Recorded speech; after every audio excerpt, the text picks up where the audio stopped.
Ever since the establishment of the Second Continental Congress on May 10, 1775, Massachusetts delegate John Adams had been a strong advocate for the establishment of an American Navy.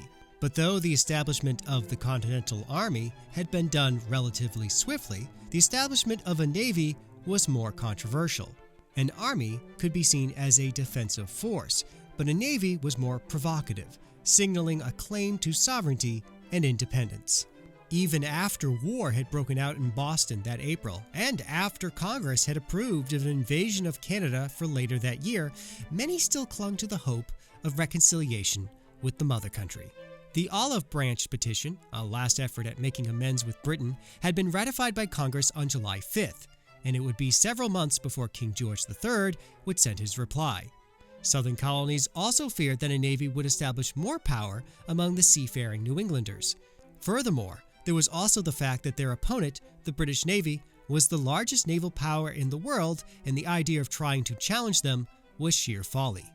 Chief among the delegates who shared this view were Samuel Chase of Maryland and Edward Rutledge of South Carolina. But Adams did have support even among the southern colonies. One of these was Christopher Gadsden, a South Carolina delegate who had served as an officer in the Royal Navy.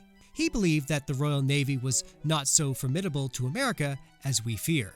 He noted the harsh conditions British sailors endured, many of whom had been forcibly impressed into the Navy, and that they would certainly kill their officers if challenged by an American ship. Such an occurrence does seem far-fetched, but among the southern colonies, Gadsden's view was supported by Joseph Hughes of North Carolina and Richard Henry Lee of Virginia.